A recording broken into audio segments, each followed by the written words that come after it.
Chapter 19. Back in the loft, Derek lay fast asleep. The air in the center of the loft took on an orange hue, then, all at once, ripped open. A window appeared, and a slightly hunched-over man in a charcoal cloak stepped out.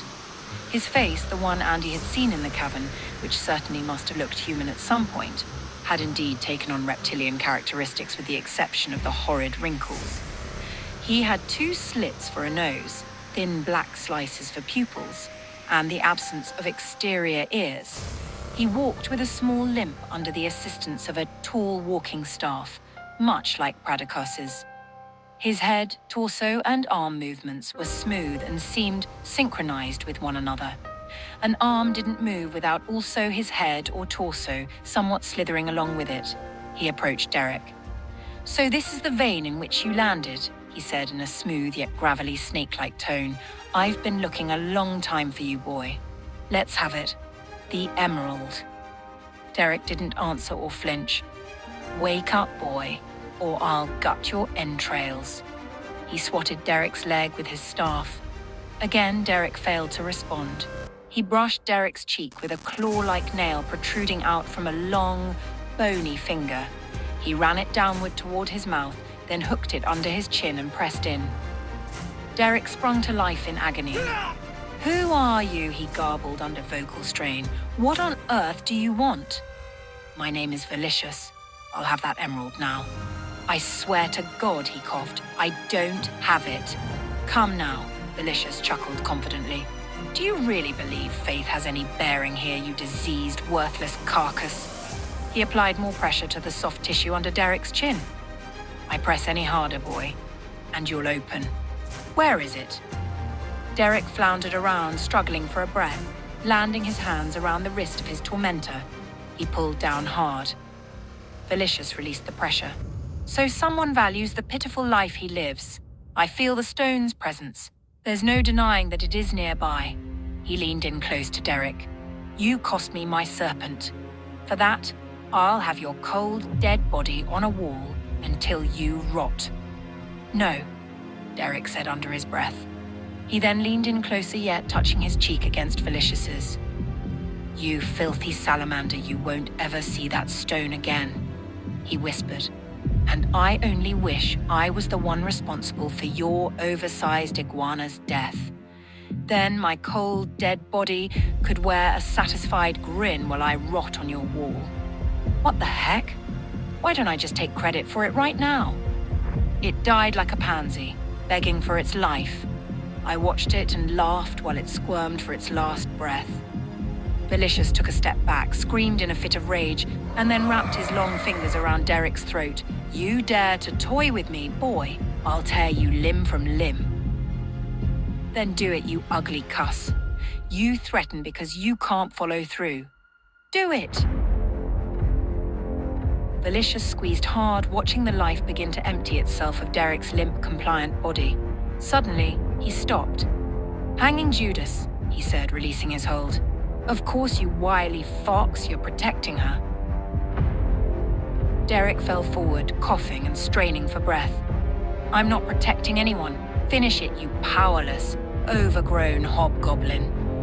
"Yes, I see it now. How noble. Your sacrifice is commendable. But after I have the emerald, your last breath won't be a sacrifice any longer. It'll be inconsequential." Derek looked up at his pacing adversary. "You devil. You think you're going to get away with this.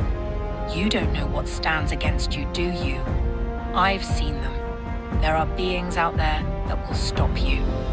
"Yes, the legendary illuminant beings," he answered. "They're someone's song of hope. Someone much less heroic than you, I assure you. I have an idea. Why don't you call to them while I watch you suffer?" "You're an idiot. You don't even know who your real enemy is." Velicious slowly turned. "Enough talk. If you're not assisting me, you're hindering me. Where's the emerald? You know where you can stick it." "Such attitude from an elderly man," he said. "From whence does it come, I wonder?" "What does that mean?" Derek asked. Velicious leaned in close again. "I put you here, boy. he whispered in a slithery voice, then stood as tall as possible, intentionally lording it over Derek. The statement threw Derek for a moment. "I've been here my entire life," he said. 71 years.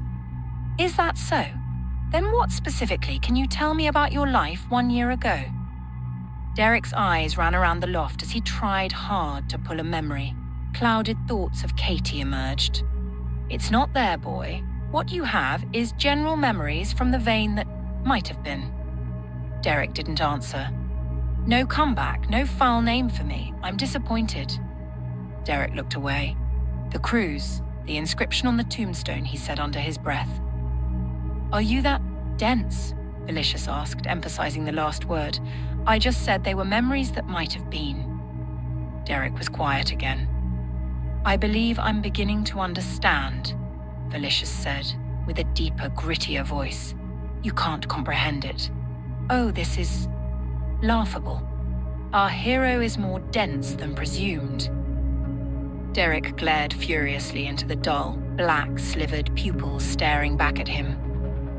"You were held at the window's threshold, suspended in midair by my servant. An instant later, you were here.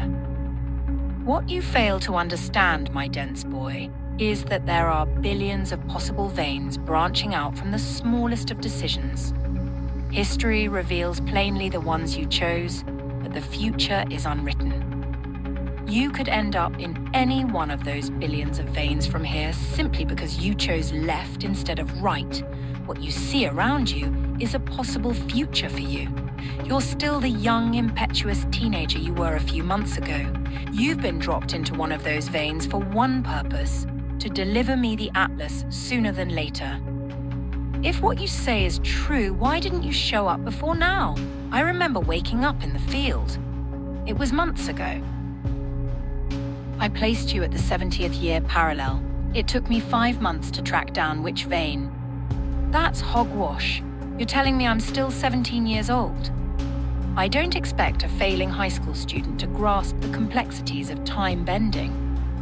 So you're saying that if I go back in time from here, everything immediately around me this instant ceases to exist? Bravo, he can be taught. That's impossible. It's possible? Felicius answered, gripping Derek's chin. Because it hasn't happened yet, he snapped. I'm through explaining this. No, please, sir, I'll give you the emerald if you help me understand. He snarled at Derek. I said I'm finished talking, he muttered. You pathetic, patronizing mule. I had more respect for you when you were ready to die. And die you shall. Who cares if I die then? I'll just show up in another vein. So that I can enjoy the anguish of you actually understanding your predicament. This is the last thing I'm going to say before I begin watching you die. He knelt down in front of Derek, placing a hand on either of Derek's thighs. In your ever-present walk of life, the future is unwritten. When you die in one of your unwritten veins, you don't come back. So understand this, boy. What you see around you is a possible unwritten future. When I take your life in a moment, you will die in an unwritten vein. Only returning to where you once were can save you. Now let's see that heroism once more, he said, slicing his nail into his inner thigh, nicking the artery. You have merely minutes to tell me where the emerald is. But know this, I found it once before and shall find it again without your help. Tell me now, you cursed little ant, where the emerald is. Tell me, and I'll make it painless and quick. Otherwise, you can watch yourself bleed out. Derek's eyes lowered to half-mast as he leaned back as far into the haystack as his weight would allow. The window's threshold had a constant flow of air circulating amidst the loft. He thought of the last time a window appeared in the loft. Memories began to pour in from his journey to the 12th century. Sitting in the breeze on the porch with Andy that one evening was the highlight of his life. He pondered her words once again and how they reflected such faith. He was amazed at how clearly he remembered them. Realizing it was the end for him, he took solace in the fact that he'd at least protected Katie and hoped wherever Andy was in her maze of veins, that his sacrifice would extend to her as well. Sitting comfortably still, he whispered a sentence. "What's that, boy? You have something to say?" He whispered again, but his words slurred as he lost consciousness. "I believe he said, 'Look behind you,'" a voice called. Felicia spun around just in time to be struck in the temple by Garen's fist. "You, son of," Garen said, biting his tongue. "I'm not finished with you." He leapt to Derek's side, examining his wound. "Come on, old guy. Don't give up just yet. Andy's here. She's waiting for you." Derek twitched and briefly opened his eyes. "My Andy?" he asked. He heard Andy's voice reply. "Yes, you're Andy." Andy covered her mouth in horror, seeing the massive blood spilled out around him. "We've got to move fast," Garen said. He picked him up, tossing Derek onto his back, and turned to Andy. "Try to keep up. We can't use the Atlas because Derek is in one of his own... Well, never mind, I'll explain later." He reached into his bag and pulled out 2 small vials of a powdered mixture. "I haven't perfected it, but these create sort of a hyper tunnel so we can shoot across the field. Ready?" He shook both vials and then tossed one out the loft doors. A small puff of smoke exploded into a 6-foot window. He ran, holding Derek with both hands, and then jumped into it. He exited another one several hundred yards ahead and fell out of the air to the ground, landing on both feet. He threw another vial and sprinted into it, propelling him again several hundred feet forward, exiting the tunnel yet still several hundred yards short of the fading wormhole. Andy followed behind, then caught up and ran alongside Garen. "Are we going to make it?" she asked frantically. "I don't think we're going to make it," Garen said. "Reach into my bag and pull out one more purple vial." She fumbled through a few items until her fingers lay upon the vials attached to the inside wall of his bag. She pulled one out. "Shake it, and then throw it far enough ahead so it has time to open, or we'll run right past it before it opens," Garen said. "The window will only remain open for 5 seconds, so don't throw it too far or it'll close before we get there. It's a built-in safety from animals, pursuers and such, so whatever you do, don't stop running." She held up for a brief second, quickly shook the vial, drew her arm back, threw it hard, and then started after them. It flashed open just as Garen reached it. He immediately exited another window farther ahead, ran about 15 more yards, and then stopped, looking back at Andy with a quarter of his body swallowed by the wormhole's threshold. "Run!" he yelled. "Yes," she said, patting herself on the back after regaining some ground, but slipped and fell to one knee. Regaining her footing, she lunged forward and quickly accelerated again into a mad dash. "Oh, please, Jesus, give me speed," she prayed, keeping her eyes fixed squarely on the small window, pushing herself harder and harder in order to catch Garen's hypertunnel before the 5 seconds were up, made it seem as if she were trudging slowly along in thick, sticky tar. She managed to just reach the tips of her fingers into the window before the time had expired. In the blink of an eye, it was closed and gone before she could get the rest of her body through it. "Jiminy Christmas," Garen panted. He watched her for another second, then realized amidst the stirring and swirling wind, the threshold in which he stood was dissipating. "Andy, run," he yelled as loudly as possible. "I'm not going to make it," she whimpered, calculating the remaining distance with her slowing speed. "She isn't going to make it," Garen said, watching her laborious strides. "I'm coming," she wheezed and cried out through battered breaths. "Derek, I'm coming, please, don't leave me." He reached into his bag and found one last vial and started shaking it. He pulled a rubber sling out of his satchel, then sent the vial hurling out a ways in front of her. "This one's different, it stretches farther out. I hope this works," he said to himself. "Run into the window," he yelled. A tunnel burst open around him, making him immediately part of her hyper-leap. It completely surrounded him and Derek and looked to him as if they were submerged underwater. He'd never actually been able to see what it looked like, since it ordinarily moved him instantly from one end to the other. The way the air had been molecularly separated to make room for the instant transporting of a person simply mesmerized him. As Andy closed the gap between herself and the new window, Garen had a sudden, out. "Andy!" he screamed down the tunnel. "The emerald!" We can't guarantee Derek's safety or anything else without it. With only a few steps remaining, Andy pulled it from her shirt pocket just as it brightly burst into illumination. In a final lunge, she dove into the hyper window and was transported immediately and directly into Garen's torso. She, Garen, and Derek all collapsed onto each other and disappeared into the wormhole as it faded into a puff of smoke. All three of them emptied out of another wormhole, landing in unison onto the haystack in Derek's loft. Garen rolled Derek off of his chest and took a look at his paling face. He was 17 again. "Let's take a look at that wound," he said, quickly eyeballing Derek's inner thigh. Oh, no. The seeping from the wound, in just the small amount of time he'd been carrying Derek, was concerning.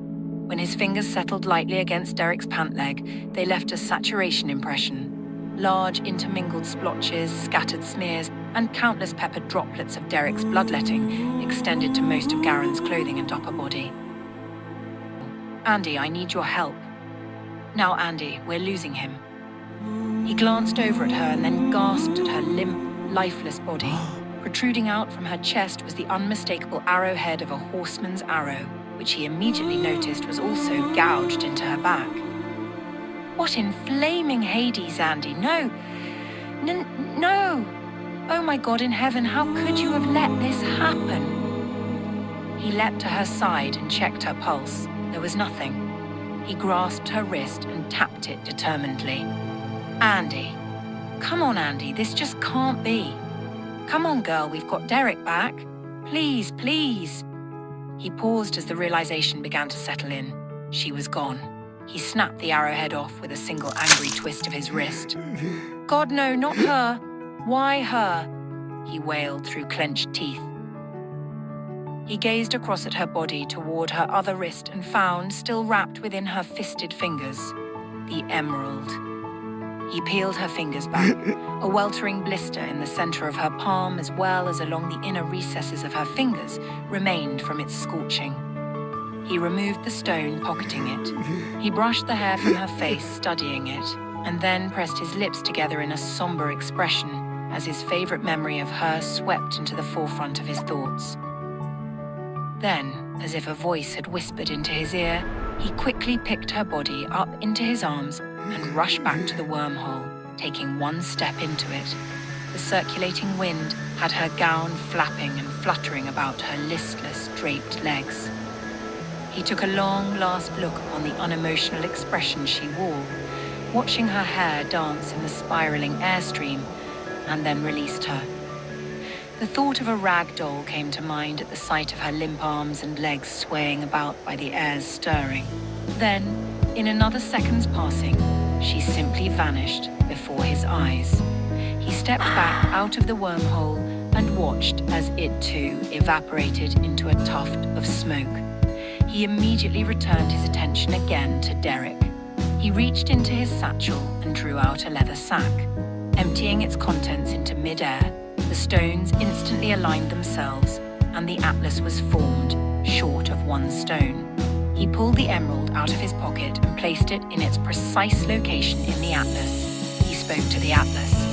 "Okay, do your thing. We have a remnant of evil lingering, about to take Derek's life. He hasn't much time." The atlas hovered over Derek's body and drew out a small, wispy stream of Felicius's darkness, and then it descended upon him. A moment later, color began to return to Derek's face. He started mumbling. "Don't talk," Garen said. "Just let it do its work." He knelt down and gathered Derek into his arms. "I know you're finally home now, but you have no way to answer me, so I'm making a judgment call. I believe it's what you truly want. It took Andy a while to find you, and now it's going to be your turn to find her." Vague pieces of Felicius's visit with Derek began filing into his memory. "Where's Andy?" he asked.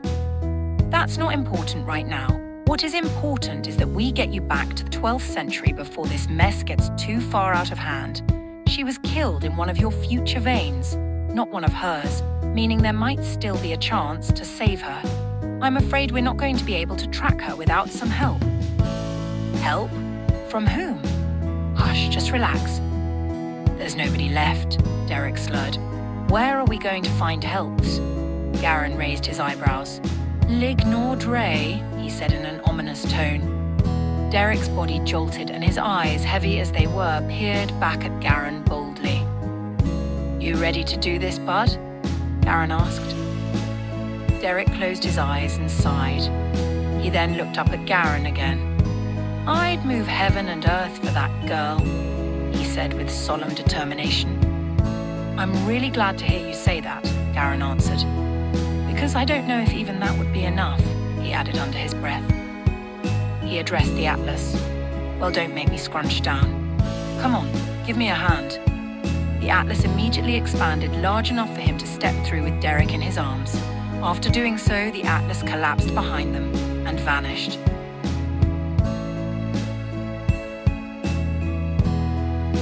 Chapter 20.